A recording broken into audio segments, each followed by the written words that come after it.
can get off to a decent start as an offlaner. He has the problem of like levels 1 and 2, he's really weak.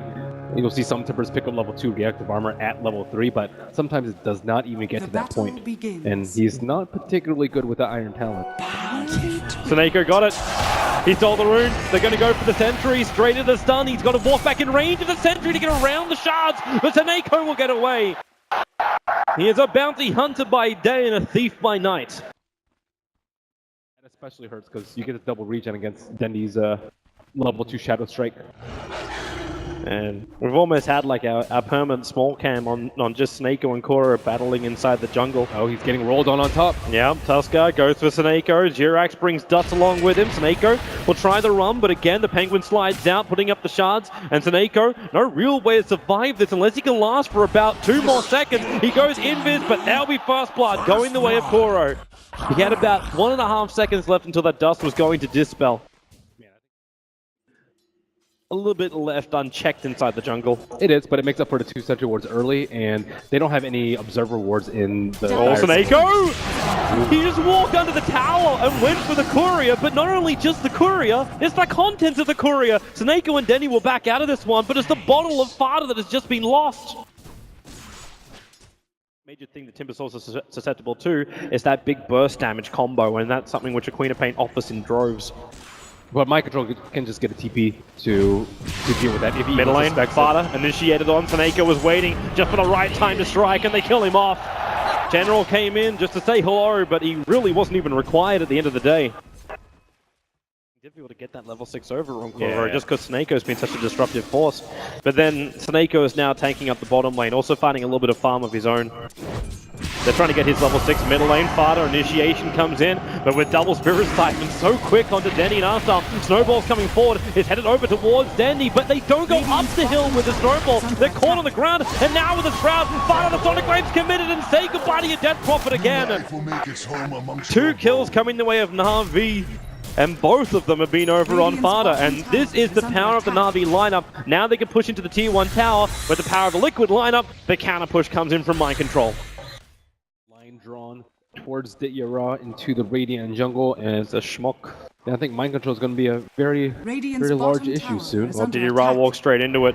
He doesn't have ulti form that should trigger the Dust. I think your bounty hunter's there, but he was just around the corner of the cliff. Didira, the roll be committed. Support's going to come in, or will it? It's actually not coming in fast enough. Didira puts the walls up. He's tanking up so long. And Seneko, they'll track over on Jirax. He snowballs. He's going in deeper. He's going up the Lycan, but you've already lost your Death Prophet. They just keep battling, and now it's Liquid. They find themselves in a little bit too deep inside the Radiant base, inside the Radiant jungle. Didn't they smoke? Now they it just would have been on the edge getting a glimpse of Matumberman, but it's the middle lane where potentially, nope, Didira gets sharded up, but there's no real follow-up. Seneko's just shuriken tossing and being a very big nuisance with that 3-point up. So you take the stack, but you lose your tier 1 tower on top lane. A lot of damage coming out on bottom. Yeah, right behind that tower. There's the stun coming in from the VS. They need a little bit more follow-up with the swap. They might be able to get it. Timber Chain will drag Mind Control away. He's got 15 reactive armor stacked up at the moment. The Sonic Wave, it manages to reach out to Koro. And now Didira, he wants to battle up against Mind Control, but do they have enough damage? The 31 regeneration a second, a short-range Timber Store, and maybe with the shards coming in, Didira still going to go in for more. He'll avoid the Timber Chain off to the left. Seneko still on the back lines. Jirax, he's got a lot of life to work with. The Crypt Swarm is a little bit off target. It doesn't hit Didira, who'll TP out in the trees. The Courier's also going to go down to General. This is just Fada locked inside this Shroud. He'll turn for the silence because he's got the support. The Sven has come into the fight. And NaVi do not want a bar of this. They've actually smoked up Seneko, caught by the shards there of the Tusker. The Wolves are still in the neighborhood, so they see everything that's happening with Liquid's movements. Okay, he's going to try and D-ward the other D-ward, but he didn't realize the other second sentry ward was planted a little bit further north. So the Ancients will still be able to spawn up here from Team Liquid. Maybe he can body block it with the Wolves. They really need to limit this Sven's farm because Lycan was really hampered by that Timber Soul in the You're down a long way here, Mind Control. There's 4 heroes from NaVi grouping up on this. He Timber Chains up, but Arsar swaps him back in again. They need the stun, they need the control. Reactive armor charges come, but it doesn't matter. Then he commits with the Sonic Wave. Liquid were bringing in reinforcements, but they just don't arrive in time with that much burst damage. Game from NaVi, and they had a real hard time pushing out the lanes. This game, Liquid are up against a very similar sort of thing. They have the Lycan, which can split push out lanes, the Nature's Prophet.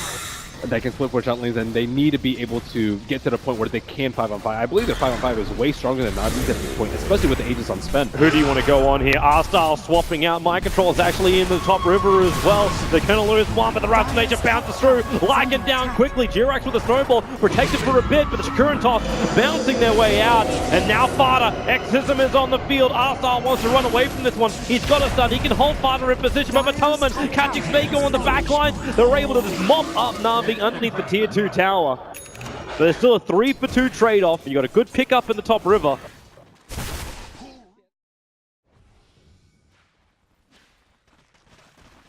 Snako has a small little opportunity here. You'll see Matoma just walking over the river. And Lycan, yeah, he's like, okay, he's going to cross the river. You come into our territory. R-Style swapping his teammate in so he can actually get close enough to the swamp. The Yule Center, however, now has arrived. Jirax in close. And be careful of Mind Control. He's got a big spin with the chain out. They're doing terrible damage to NaVi at the moment. Even the Roar is keeping the Bounty Hunter out of this play. Maybe, no, he's actually, yeah, he will go down. He'll give the gem over and NaVi lose 4. A triple kill for Fada.